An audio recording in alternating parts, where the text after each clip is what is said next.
And it's also one of my favourite types of deals because it was a buy, refurb or develop and then refinance at the other end. As much as there was a lot of mess in there and a lot of rubbish, it was also just really dirty as well. It's always wishful thinking with plastering. Yeah. You think you'll be able to gently peel some wallpaper off and it'll all be okay behind.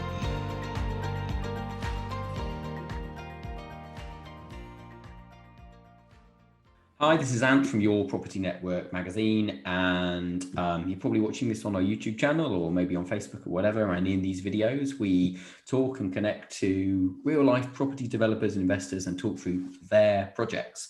And hopefully you can learn something about what they do and how they do it in these short videos. So today I'm talking to Rhys and Alice from Jackson Lacey Properties, who Sheffield-based developers who we've just covered one of your more recent projects in a copy of YPN, and we always like to do these videos to give people a bit of a flavour about what property developing and investing is really like. So hi guys, welcome to the call. Hi. Hi. We're sweltering here. We're filming this, and it's like the hottest day of the year, I think, for the third day in a row or something now. But Yeah, Very hot. very hot. Okay, so you guys are based up there in Sheffield. The project today is exactly the sort of property that I love talking about for a number of reasons. Firstly, because it was a wreck, and we're going to see some pictures in a minute. You're going to talk through what it was beforehand, and you could see the potential in it where other people couldn't. You could see the potential to add value and what this thing could become. And it's also one of my favorite types of deals because it was a buy, refurb or develop and then refinance at the other end to get out as much money as possible, to leave as little cash in the deal and get a really, really good return on any money that you've left in there. I also love it because it looks amazing when you've done it, and the transformation of what it was and what it has become, you guys really should take your hats off, and we're going to see those pictures in just a second. So tell me about this property. What was it and how did you find it? I'll chip in with firstly. Yeah, it's a big end terrace in Hillsborough part of Sheffield that overlooks a park. So it's a nice location, and it was split into 3 flats. They didn't have regulations to be split. They were just kind of split over years gone by. And the landlord, I think the property had just gone down in the type of tenants that he got over the years. So he started off being decent tenants, and then the property got a little bit worse around the edges, and it just attracted worse tenants to the point where when we got it, it was just, well, you'll see from the pictures, it was just an absolute dump, and with fridges, and it was more like a scrapyard without any scrap, rather than an actual really like property to live in. So yeah, that's how we kind of. And you had a problem with like animals living in it or not living in it anymore, as you said earlier on. Rats and all sorts of things in that. I mean, it was a wreck. Yeah, proper wreck. It was as much as there was a lot of mess in there and a lot of rubbish, it was also just really dirty as well. Just filthy, like all the bathrooms and kitchens, they were just so loppy. It was just every time you rip something out, like it was. I mean, it was actually this time last year, so it was hot, and it was just all flies coming out of everywhere. It was a real mess. Yeah. Okay, and quite often, I've done lots of articles before, and we talk to lots of people who look at taking a building and then splitting it into flats. Now, this is interesting because you're going the other way with it. You're taking a property which has been perhaps badly split into flats and had very little investment or very little care over a period of time. And we see it happen a lot. You start chasing the market down, there's no investment in the property, it's not maintained, and then you end up with the very worst tenants who, trash it, cause damage, don't pay the rent. And I'm guessing that was the case here, that all of those things were happening. Absolutely. Yeah, it was certainly that situation, and you could tell that at one time it had been a lovely property, and just really sad that it had deteriorated over the years.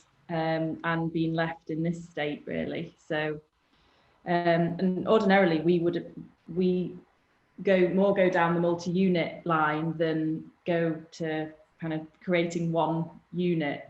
But this one did really work as an HMO, and so we went for it, didn't we? And it's created a really great space, really great house. Yeah. Good space. I think it was our the tenants that we had ready at the end, wasn't it? Yes.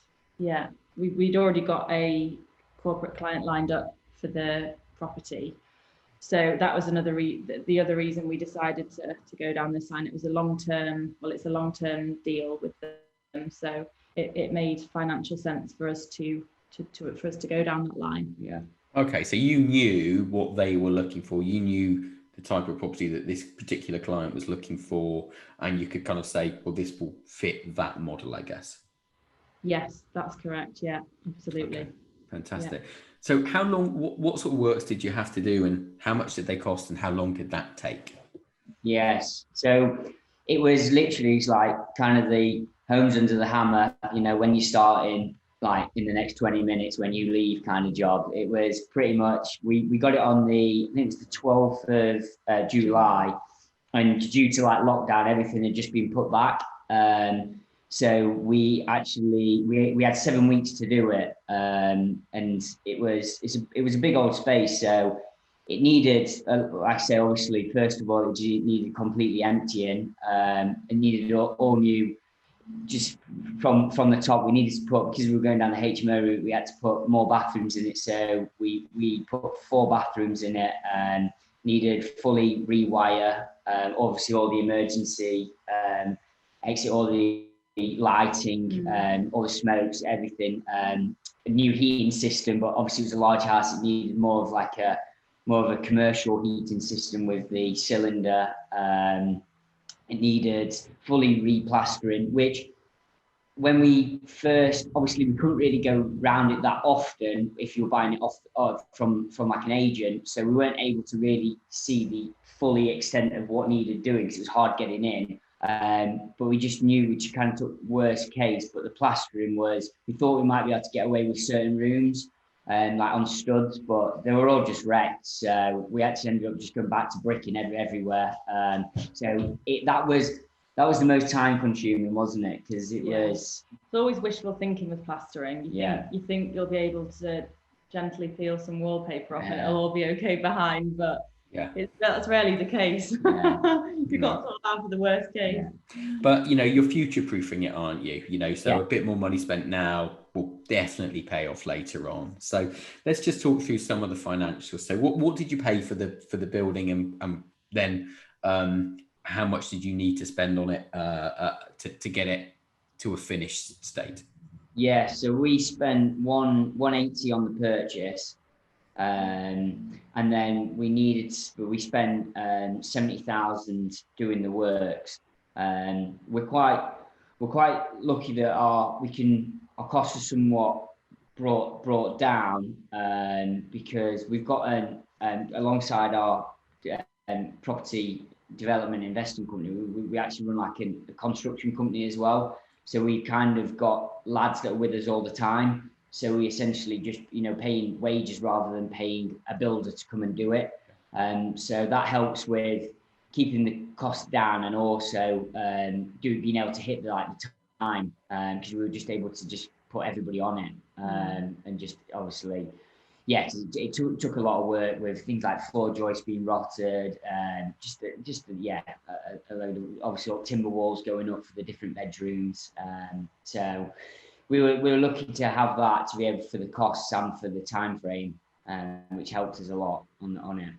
They did, when we did tell them about the deadline. They all did think we were crazy. Yeah, they thought we were joking.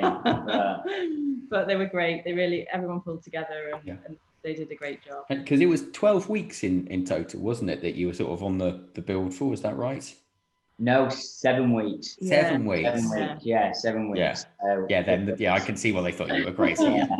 I remember taking my dad around, and he looked at it and was like, you sure you're going to get this done in 7 weeks? And I was like, we ain't got no choice. We've just got to do it. And so it was one of those, they were moving in and they couldn't not move in. So yeah, it was like, we just had to do it. So on the cost wise, we were all in for 250, well, just over with stamp duty and everything. It's more like 260 with costs. And we refinanced it with a valuation at 335. So we drew out 251 on a 75% loan to value with Shawbrook, and so we've got like minimal left in it. So it was a really great deal on regards to like the financials. I mean, I always think that that's exactly what we're looking to achieve, isn't it? Sort of when developing to keep, we want to leave as little money as possible, but create that equity for the long-term wealth, and then create the cash flow as well, which this one definitely ticks both of those boxes. So I think this makes you just under was it sort of £950 a month net profit? I think we had. Yeah, that's right. When we've got like insurances and costs, it's about 950 a month. So. Well, guys, what an amazing deal! You know, it's a fantastic one. So, are you looking at more of those projects at the moment? Because I know you have quite a mixed portfolio. Are you sort of looking for any more like that at the moment, or what else are you guys working on? At the moment, we're generally looking for properties that where we can make multiple units rather than single units. But we would, if we found another deal like this, we would certainly look at doing another one. But generally, we are we're looking at kind of conversions, office to resi conversions, more kind of apartments, I suppose, than houses. But yeah, we definitely, it's kind of, you've got to be open-minded with these things because you don't often always find what you want when you want. So if something like this came along, we definitely would have a look at it.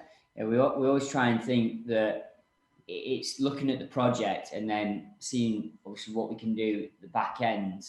And if we always try and fit on that Buy-Refurb-Refinance, and with the aim of trying to draw as much as, if not all, the money back out. And if it fits down a different line like this one, like Alice just said, this one fitted with the HMO with the right client at the back end, it just meant we went down that route. But we are looking at like we actually did one after this one. We did kind of the opposite. It was a similar sized house, and we had that into 4 flats, and that was the same kind of deal. It was just we refinanced and drew all it out as well, but just on a flip side of things, just with flats. So we always try and stay a bit flexible, don't we? Yeah. For what's out there.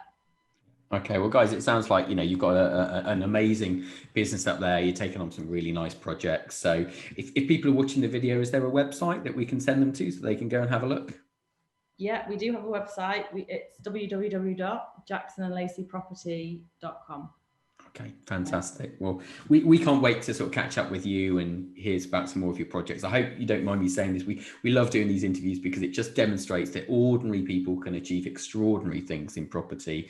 Many people might be watching this and they were completely unaware of the kind of buy, refurb and refinance model to get money back out of the deal. They might just think that to get into property, you've got to have a stack load of cash and inherit that, or, somehow come by that. And that's not what successful property developing and investing is about, really, as we know. So the point of this YouTube channel is to show people that, we can start and create a cash flowing business, a really strong business, sometimes with the challenge of having little capital to start with. So it's been amazing to talk to you guys today. We really appreciate it.